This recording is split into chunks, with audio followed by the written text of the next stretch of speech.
ऐसा विज्ञान जो कुछ पलों में करवाएगा लाखों किलोमीटर की सैर। मरने के बाद भी व्यक्ति हो जाएगा जिंदा। क्या है क्लासिक टेलीपोर्टेशन?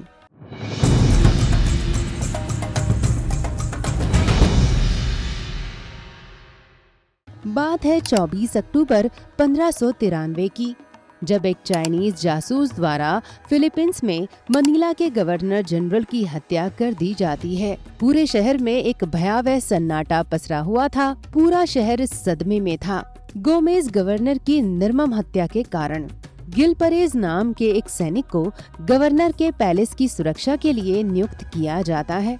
पूरी रात जागने के कारण गिल का शरीर जवाब दे रहा था। कुछ पल के लिए आंखों को झपकाकर पास की दीवार पर टिक गया। कुछ सेकंड के बाद जब उसकी आंखें खुली, उसके शरीर में एक बिजली सी दौड़ गई।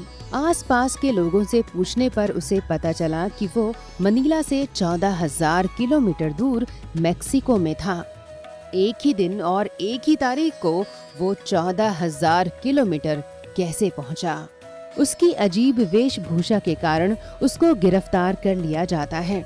उस समय सूचना संचार के माध्यम न होने के कारण मनीला में हुई हत्या का मेक्सिको में किसी को पता नहीं होता।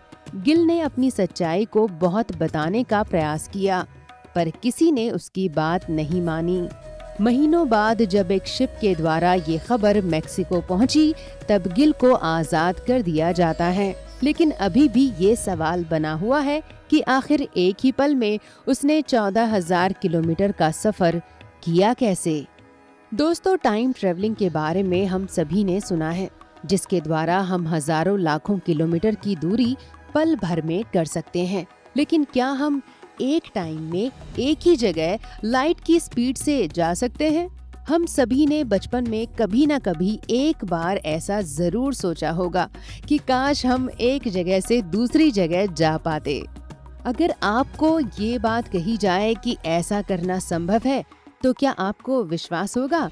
इसका उत्तर ना ही होगा। आज के इस युग में विज्ञान बहुत आगे बढ़ गया है। एक के बाद एक हमारे सपने विज्ञान के माध्यम से सच होने वाले हैं। जैसे गिल पलक झपकाते ही हजारों किलोमीटर दूर आ गया था, तो क्या हम भी ऐसा कर सकते हैं? क्या ये कर पाना प्रैक्टिकली संभव है? जवाब हाँ है। इसका एक तरीका है टेलीपोर्टेशन। इसके माध्यम से हम एक जगह से दूसरी जगह बिना फिजिकल ट्रेवल के जा सकते हैं। साइंस फिक्शन के हिसाब से हम एक जगह से गायब होकर दूसरी जगह जा सकते हैं। विज्ञान की भाषा में इसे क्लासिक टेलीपोर्टेशन कहते हैं। लेकिन क्या आपको पता है कि हमारा सनातन धर्म, हमारी संस्कृति आज के विज्ञान से करोड़ों साल आगे थी। शायद यही कारण है कि लाखों साल पहले भी हमारे यहाँ क्लासिक टेलीपोर्टेशन संभव था। श्रीमद् भागवतम में भगवान श्री कृष्ण के पोते अनिरुद्ध और उषा की प्रेम कहानी का जिक्र मिलता है। एक बार जब असुर राज बाणासुर की बेटी उषा सपने में एक बहुत ही सुंदर राजकुमार को देखती है, तो उससे प्रेम कर बैठती है। अपने सपने के बारे में अपनी सहेली चित्रलेखा को बताती है। उषा की सहायता के लिए चित्रलेखा उस राजकुमार के बारे में पूछती है और उसका चित्र बनाती है। चित्रलेखा बहुत सारी शक्तियों के बारे में जानती थी। चित्र को देखते ही वो समझ गई कि ये भगवान श्री कृष्ण का पोता अनिरुद्ध है। उस रात चित्रलेखा फिर अपनी शक्तियों की सहायता से द्वारिका जाती है और अनिरुद्ध को उषा के प्रेम के बारे में बताती है। इतना ही नहीं, वो अपनी शक्तियों की सहायता से अनिरुद्ध को भी अपने साथ ले आती है। आज विज्ञान भी इस कहानी को टेलीपोर्टेशन से जोड़कर देखता है। विज्ञान ने इसे स्वीकार किया कि चित्रलेखा टेलीपोर्टेशन की सहायता से ही ये सब कर पा रही थी।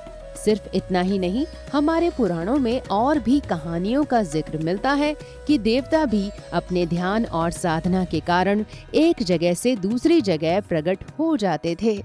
लेकिन आज का विज्ञान अभी इससे कोसों दूर है। लेकिन शायद ऐसा करने के लिए विज्ञान को लाखों साल भी लग सकते हैं। मगर विज्ञान की दुनिया के अनुसंधान चलते रहते हैं और वैज्ञानिकों की जिज्ञासा भी कभी समाप्त नहीं होती। दोस्तों, वैज्ञानिकों की इसी जिज्ञासा के कारण ही टेलीपोर्टेशन का एक नया तरीका सामने आया है, जिससे कि इसे करना कुछ हद तक संभव हो पाया है। साल 1993 में अशेर परेज और चार्ल्स ने एक रिसर्च पब्लिक की, जिसको नाम दिया गया क्वांटम टेलीपोर्टेशन, जिसके माध्यम से व्यक्ति तो नहीं लेकिन उससे संबंधित जानकारी को टेलीपोर्ट किया जा सकता है। अगर इसके अनुसार टेलीपोर्टेशन किया जाए तो व्यक्ति की 2 कॉपियां बन जाती हैं, लेकिन इसमें बहुत सारी समस्या आ सकती है।